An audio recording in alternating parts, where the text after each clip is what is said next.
فاكرين فيلم 300؟ الفيلم اللي بيبدأ بجيرارد بيتلر وهو بيزعق وبيقول This is سبارتا، وكان بيضرب رسول ملك الفرس ويوقعه في البير.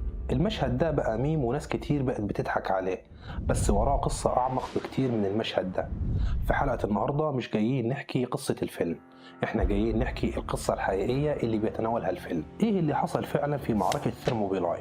مين هو ليونايدس الحقيقي؟ وازاي هوليوود قلبته حكاية ملحمية لأسطورة خارقة؟ لكن قبل ما نبدأ الحلقة، لو كنت من محبي المحتوى القصصي والتاريخي هتستمتع جدا في القناة هنا.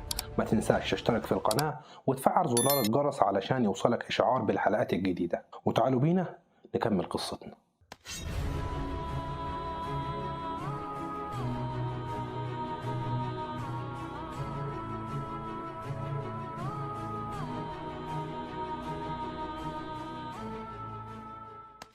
إمبراطورية فارس في الوقت ده كانت واحدة من أقوى وأكبر الإمبراطوريات اللي عرفها التاريخ.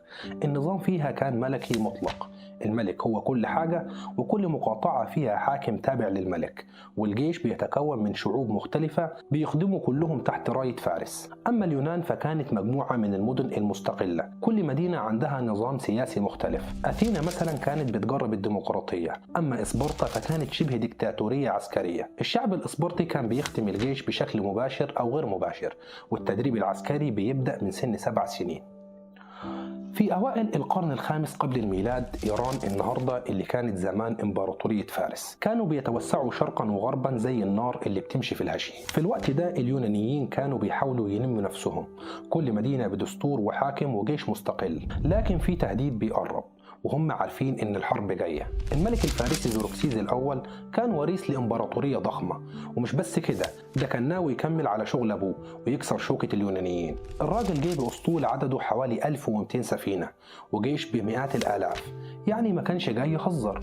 المؤرخ هيرودوت قال ان عدد الجيش الفارسي كان اكتر من 2 مليون مقاتل، بس ده ممكن يكون مبالغ فيه. التقديرات الأقرب بتقول حوالي 200 ألف. وللعلم الأعداد دي في الحقبة الزمنية دي كانت كبيرة جدا. اليونانيين كانوا عارفين إن الفرس جايين من الشمال، واختاروا مكان اسمه ثيرموبيلاي، عبارة عن ممر ضيق. المكان ده أشبه بإزازة مش هتعرف تعدي منها جيش ضخم بسهولة، وفي أضيق نقطة كان عرضه مش أكتر من 15 متر. الاستراتيجية كانت واضحة، نوقف الزحف عند أضعف نقطة. ليونايدس ما كانش مجرد قائد عسكري، ده كان رمز للإسبرطيين. شخصيته كانت مزيج بين الشجاعة والصرامة. في حياته اليومية كان بسيط ومتواضع زيه زي أي جندي، بيحب النظام وبيكره الكسل والتراخي. كان مؤمن إن الواجب أهم من أي حاجة حتى من حياته. ليونايدس ملك إسبرطة راجل اتربى على القتال وشارك في معارك من صغره. إسبرطة كانت مدينة عسكرية، الطفل فيها من نعومة أظافره، وأول ما يمشي بيتمرن على السلاح وبيدخل في تدريبات شبه مميتة. بس في معركة ثيرموبيلاي ما خدش جيش كبير، خد بس 300 محارب إسبرطي، كلهم رجال متجوزين. انضم ليهم كمان قوات من مدن يونانية تانية زي أثينا وثيسبيا، وعددهم الكلي كان حوالي 7000 جندي. المعركة بدأت واستمرت 3 أيام. الفرس كانوا بيهجموا بموجات والإسبرطيين بيردوا بكل شراسة. في اليوم الأول والثاني اليونانيين صدوا الهجمات بذكاء. جنود زيروكسيز كانوا متفاجئين من صلابة المقاومة، حتى جنود النخبة الفارسية المعروفين باسم الخالدين انكسروا قدام الإسبرطيين. المعركة ما كانتش فوضى، كانت فن عسكري.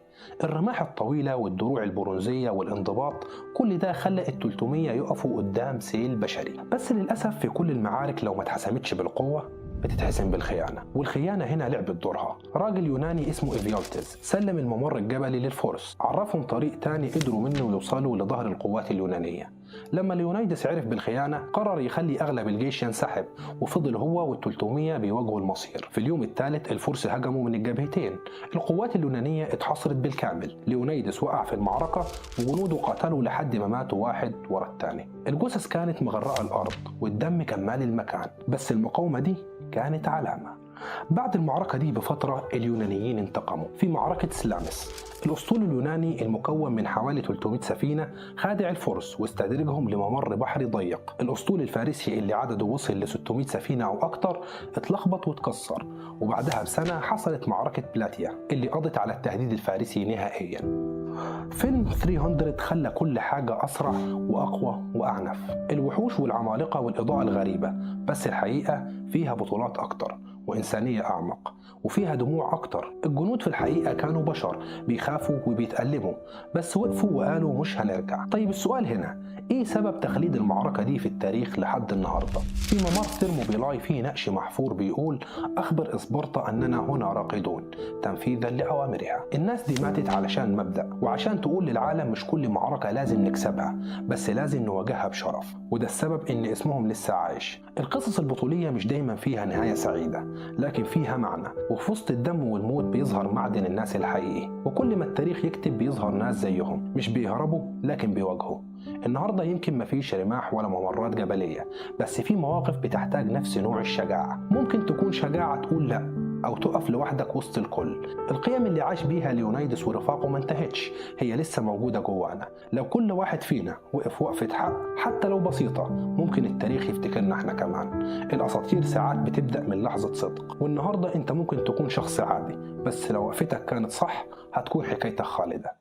لحد هنا يا أصدقائي نكون وصلنا لنهاية قصتنا النهاردة، لكن قصصنا لسه ما خلصتش على كده. لو الحلقة عجبتك شاركها وسيب لنا رأيك في التعليقات، وما تنساش تشترك في القناة وتفعل جرس التنبيهات عشان يوصلك إشعار بحلقتنا الجديدة. سلام.